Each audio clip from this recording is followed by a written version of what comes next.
कुछ ऐसे टोले थे जहाँ मतलब आज़ादी के बाद भी वहाँ बिजली नहीं पहुँचा था, वहाँ भी पहुँचा। आज जो धीमी गति का ट्रांसफार्मर का सिस्टम हुआ करता था उसको उन्होंने फास्ट किया। आज भी हमको कभी कोई हमारे यहाँ ट्रांसफार्मर अगर सुबह जलता है तो शाम तक या अगले दिन तक लग जाता है। मुखिया प्रतिनिधि आनंद गोपाल पंडित ने पूर्वी गुंडी पंचायत को लेकर कहा, पंचायत के लोगों को परेशानी नहीं होने देंगे, जो भी परेशानी होगा उसे वो दूर करेंगे। गुणी पंचायत के आप मुखिया प्रतिनिधि हैं। पहले गुणी का बहुत बदतर स्थिति था, ये आप भी जान रहे थे कि जो भी इस रास्ते से व्यक्ति लोग निकलते थे तो इतना दुर्गंध आता था कि लोग गुणी का नाम फेमस था कि मतलब उस रास्ते से आप नहीं जाइए। तो जब से आप के यहाँ के जो मुखिया हुई है उसके बाद से कुछ ना कुछ सुधार हुआ, इसके विषय में आप क्या कहेंगे? देखिए, हमारा प्राथमिकता रहा है स्वच्छता के प्रति, और जब भी हम लोग आए हैं पंचायत में पहला जो टर्म था उसमें हमने बहुत काफ़ी मेहनत करके गांव को स्वच्छ किया था, और दोबारा टर्म भी हम जब आए अभी 1 साल बाद लौटे हैं तो उसके बाद भी हमने रोड की सफाई, गली नली की सफाई जो भी है और स्वच्छ मुक्त करने का भरपूर प्रयास है हमारा। आप लोग देख भी सकते हैं, अभी कहीं उस तरह का नहीं दिखेगा आपको, रोड हो, गली हो या नाला वगैरह, सही सब जगह आपको साफ़ सुथरा मिलेगा। तो हमारा पंचायत के प्रति लगाव है और हम उसी लगाव के प्रति अपना काम करते हैं। माननीय सांसद जी ने भी इस गांव को गोद लिया है, और गोद लेने के बावजूद इस पंचायत की क्या स्थिति है उस पर थोड़ा बताएं। ये गोद लेना जो है ये केंद्र सरकार की योजना है, हर सांसदों को यह मिला था, और माननीय के द्वारा हमारे गांव में बहुत कुछ काम किया गया है जो कि पहले नहीं था। जैसे कि हम लोग 16 में हम आए थे तो उसके बाद पहले बार हम उनसे मिले और सारी बात को हम लोगों ने रखा, तो उन्होंने बोला कि हाँ मैं उस गांव को डेवलप करूंगा। तो यहाँ एक 22 लाख कुछ रुपये का एक विवाह मंडप बनवाएं, उसके बाद गांव का जितना बिजली से संबंधित मामला था उसको दुरुस्त किए। कुछ ऐसे टोले थे जहाँ मतलब आज़ादी के बाद भी वहाँ बिजली नहीं पहुँचा था, वहाँ भी पहुँचा। आज जो धीमी गति का ट्रांसफार्मर का सिस्टम हुआ करता था उसको उन्होंने फास्ट किया। आज भी हमको कभी कोई हमारे यहाँ ट्रांसफार्मर अगर सुबह जलता है तो शाम तक या अगले दिन तक लग जाता है। तो बिजली से संबंधित जो भी परेशानियाँ आज उन्हीं के बदौलत हम लोग कर पाते हैं।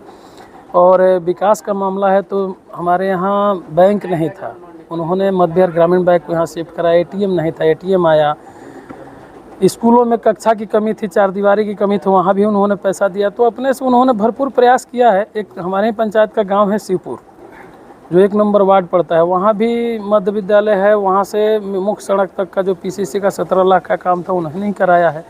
तो अपने हिसाब से उन्होंने काम कराया। अभी कुछ काम बाकी है जिसके लिए हम लोग लगे हुए हैं, और लगातार प्रयास चल रहा है कि हम अपने गांव में एक खेल मैदान बनवा लें, एक अतिरिक्त प्राथमिक स्वास्थ्य केंद्र बनवाएं। उनके लिए हम लगे हुए हैं उनसे, और उन्होंने हमको आश्वस्त भी किया है कि इस बार कैसे भी करके इसको करवाना है। तो पंचायत में हमारे हम जो मुख्य सुविधाएं चाहिए उसमें ये 2 सुविधाएं बहुत ज़रूरी है, और हम लोग प्रयासरत हैं कि मतलब जैसे हो इसको करवाना है।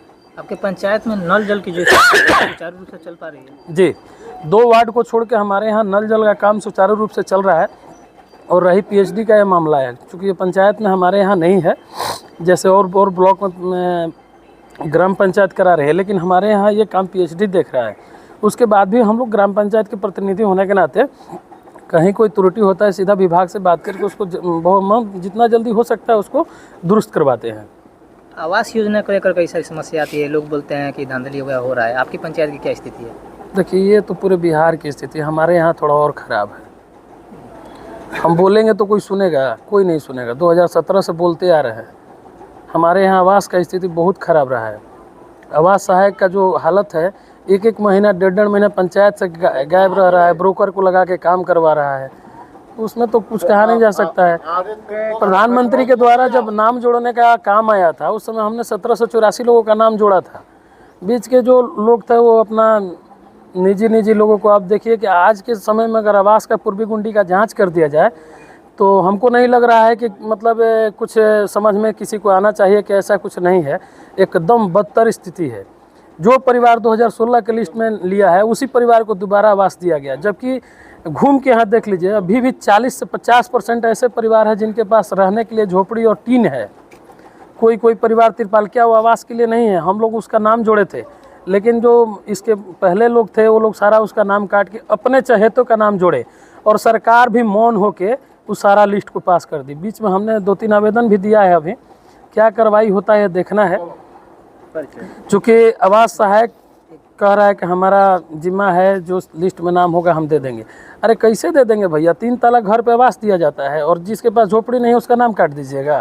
तो क्या लगता है जन संवाद निकाला जा रहा है हर पंचायत को लेकर, तो ये सब समस्या को उठाएंगे उसमें? देखिए हमारे के यहाँ बिहार सरकार की तरफ से जो प्रधान सचिव का आदेश है कि सभी जिला अधिकारी महोदय और जिले के सभी पदाधिकारी जनसंवाद करें, तो हमारे यहाँ 18 तारीख को जिला स्तरीय जनसंवाद है, जरूर हम इस मामला को उठाएंगे।